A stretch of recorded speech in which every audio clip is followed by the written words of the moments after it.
बम attack की एक छोटी सी झांकी आपके सामने प्रस्तुत करने जा रहे हैं। इसमें जो त्रुटि हो उसे क्षमा करने का कष्ट कीजिएगा। एक छोटी सी गीत के साथ हम अपने झांकी की प्रस्तुति देंगे। तो गीत इस प्रकार है कि वो दिन वो रात और वो लम्हे कहाँ गए, वो दिन वो रात और वो लम्हे कहाँ गए, जिस पे लिखी थी यूं ही शहीदों की कहानी, जाने कि उस किताब के पन्ने कहाँ गए। वो दिन वो रात और वो लम्हे कहाँ गए।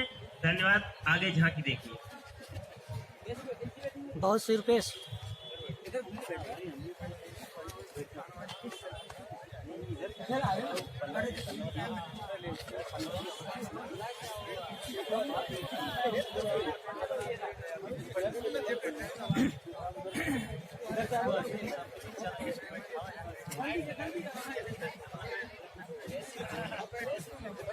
कोई ले ले यार, उसको दे दबा के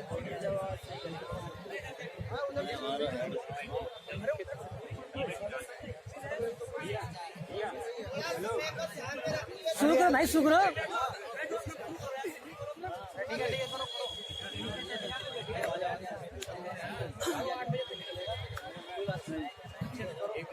एक दूसरा वाला माइक बोलना आ जाए।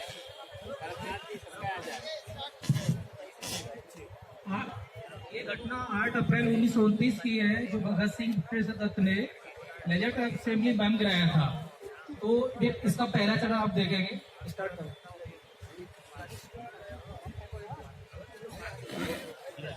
भारतीय लोग इसमें असंतोष में क्यों हैं?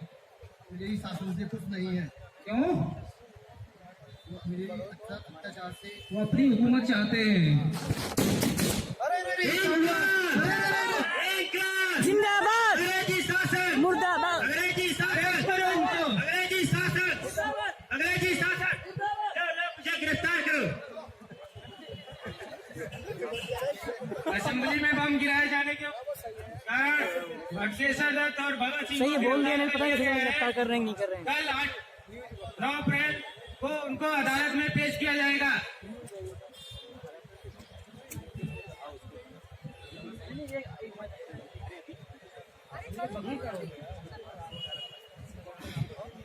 अदालत का जी साहब, आपकी इजाजत हो तो मुलजिम को पेश किया जाए। इजाजत है।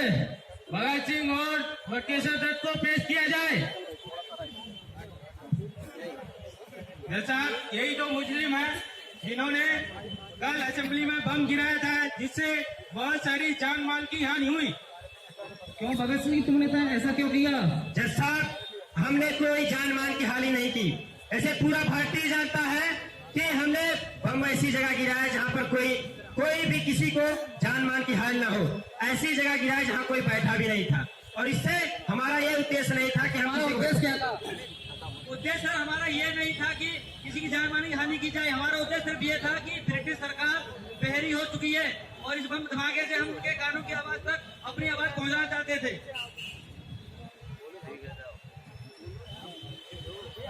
भगत सिंह, ये तुम्हारा तरीका गलत था। बिल्कुल जज साहब, हम जानते हैं कि हमारा तरीका गलत है, लेकिन हमें ये मजबूरन करना पड़ा। जो आपको अनाज देती है वो किसान आज भूखों मर रही है।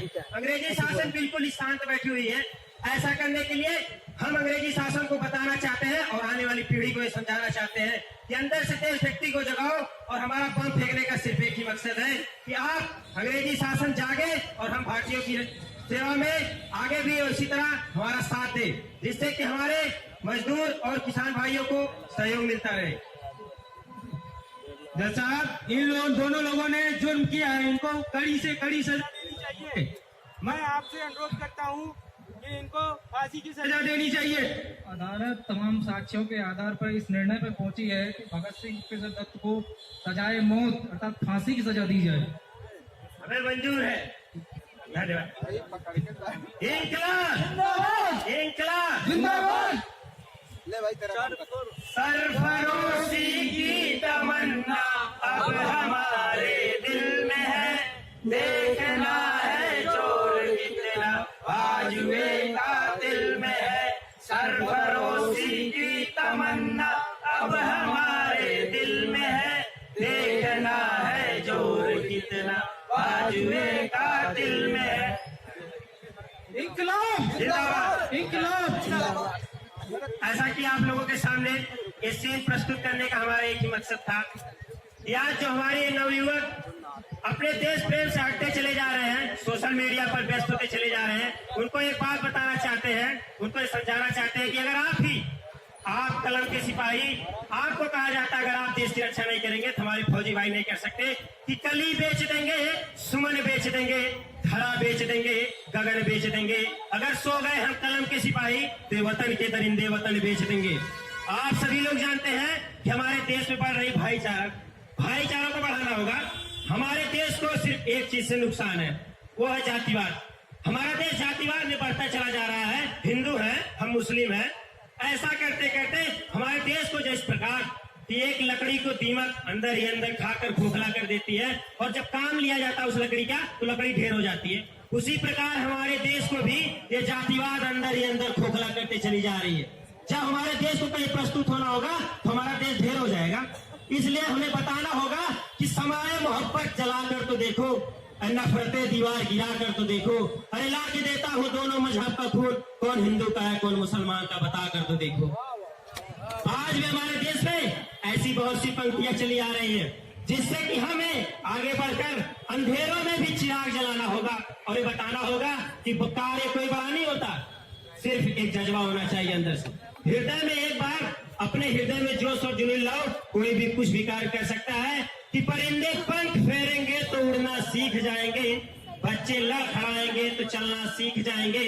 अगर हृदय में हो दृढ़ विश्वास तो एक दिन वो भी आएगा कि पत्थर भी पिघलना सीख जाएंगे, पत्थर भी पिघलना सीख जाएंगे। कि भगत सिंह टोली भारतवर्ष का अमित सम्मान करती है, भगत सिंह टोली भारतवर्ष का अमित सम्मान करती है, यहाँ की चांदनी मिट्टी का गुणगान करती है। हमें चिंता नहीं है स्वर्ग जाकर मोक्ष पाने की, तिरंगा हो हमारा कफन, बस यही अरमान रखती है, बस यही अरमान रखती है। जय हिंद जय भारत।